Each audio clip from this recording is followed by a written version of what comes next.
ஓம் முருகா matrimony channel சார்பாக அனைவருக்கும் வணக்கம்.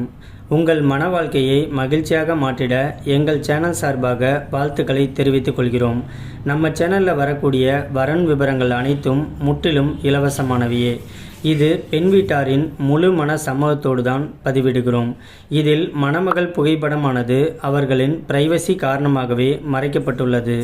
இப்போ தான் நம்ம சேனலை ஃபஸ்ட் டைம் பார்க்குறவங்களா இருந்தால் சப்ஸ்கிரைப் பண்ணுங்கள், லைக் பண்ணுங்கள், ஷேர் பண்ணுங்கள். உங்களுடைய கருத்துக்கள் எதுவாக இருந்தாலும் மறக்காமல் கமெண்ட் பாக்ஸில் கமெண்ட் பண்ணுங்கள்.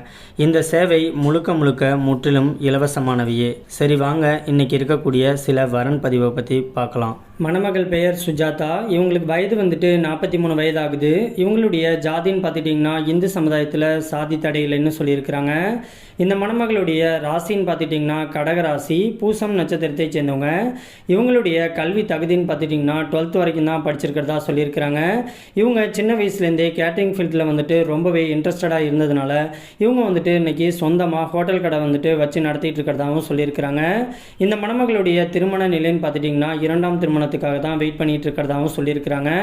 இந்த மணமகள் திருமணமாகி கொஞ்ச நாளிலேயே தன்னுடைய கணவரை இழந்துட்டு இன்னைக்கு எந்த ஒரு ஆதரவும் இல்லாமல் தனிமையில தான் வாழ்ந்துகிட்டு இருக்கிறதாகவும் சொல்லியிருக்கிறாங்க. இந்த மணமகளுக்கு தன்னுடைய எதிர்கால குழந்தையோடைய வாழ்க்கைக்காகவும் இவங்களுக்கும் கடைசி வரைக்கும் ஒரு ஆண் துணை தேவைப்படுறதுனால இன்னைக்கு இவங்க மறு திருமணம் பண்ணிக்கிறதுக்கு சம்மதமும் தெரிவிச்சிருக்கிறாங்க. இவங்க அதிகம் படிப்பறிவு இல்லைங்கிறதுனால தனக்கு மறுவாழ்வு கொடுக்க போகிறவரும் அதிகம் படிக்கலனாலும் ஒன்றும் பிரச்சனை இல்லை, வேலைக்கு எங்கேயும் போகலனாலும் ஒன்றும் பிரச்சனை கிடையாது, தான் கூட ஹோட்டல் வேலையை பார்த்துட்டு தன்னை அன்பாக பார்த்துக்கக்கூடிய ஒரு நல்ல துணை கிடைச்சா போதும்னு சொல்லியிருக்கிறாங்க. இந்த மணமகளுடைய வசதின்னு பார்த்துட்டிங்கன்னா சொந்த வீடு இருக்கிறதாகவும் சொல்லியிருக்கிறாங்க. இவங்க காஞ்சிபுரம் பகுதியில் தான் வசிச்சுக்கிட்டு இருக்கிறதாகவும் சொல்லியிருக்கிறாங்க.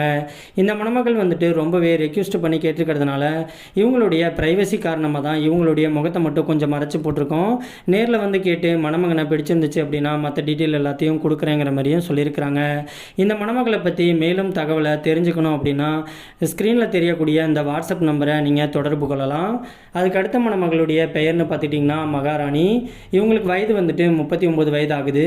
இவங்களுடைய ஜாதின்னு பார்த்துட்டிங்கன்னா இந்து சமுதாயத்தில் செட்டியார் உட்பிரிவை சேர்ந்தவங்க. இவங்களுடைய ராசி கன்னி ராசி, அஸ்தம் நட்சத்திரத்தை சேர்ந்தவங்க. இவங்களுடைய கல்வி தகுதின்னு பார்த்துட்டிங்கன்னா MA BEd முடிச்சுட்டு இவங்க கவர்மெண்ட் ஸ்கூலில் டீச்சராக ஒர்க் பண்ணிகிட்டு இருக்கிறதாகவும் சொல்லியிருக்கிறாங்க. இந்த மணமகளுடைய திருமண நிலைன்னு பார்த்துட்டிங்கன்னா முதல் அல்லது மறு திருமணத்துக்கு சம்மதம் தெரிவிச்சிருக்கிறாங்க. ஏன்னா இவங்க முதல் திருமணம் பண்ணி தன்னுடைய கணவர் இவங்களை விட்டு பிரிஞ்சு போயிட்டதாகவும் சொல்லியிருக்கிறாங்க. இவங்க இப்போதைக்கு தனிமையில் தான் ஒரு 6 வருஷமாக வாழ்ந்துக்கிட்டு இருக்கிறதாகவும் சொல்லியிருக்கிறாங்க. இவங்களுடைய ப்ரைவசி காரணமாக தான் இவங்களுக்கு வீட்டுக்கு ஒரே பொண்ணாக இருக்கிறதுனால இவங்களுடைய அம்மா அப்பா வீட்டில் தான் இப்போதைக்கு தங்கியிருக்கிறதாகவும் சொல்லியிருக்கிறாங்க. இவங்களுக்கு சொந்த வீடு 2 வீடு இருக்கிறதாகவும் சொல்லியிருக்கிறாங்க. இந்த மணமகள் கோவையில் இருக்கக்கூடிய பாப்பம்பட்டி பகுதியில் தான் வசிச்சுக்கிட்டு இருக்கிறதாகவும் சொல்லியிருக்கிறாங்க. இந்த மணமகள் ரொம்பவே ரிக்வெஸ்ட் பண்ணி கேட்டிருக்கிறதுனால தான் இவங்களுடைய முகத்தை கொஞ்சம் மறைச்சி போட்டிருக்கோம். நேரில் கேட்டு மணமகனை பிடிச்சிருந்துச்சு அப்படின்னா மற்ற டீட்டெயில் எல்லாத்தையும் கொடுக்குறேங்கிற மாதிரியும் சொல்லியிருக்கிறாங்க. இந்த மணமகளை உங்களுக்கு பிடிச்சிருந்துச்சு அப்படின்னா ஸ்க்ரீனில் தெரியக்கூடிய இந்த வாட்ஸ்அப் நம்பரை தொடர்பு கொள்ளலாம்.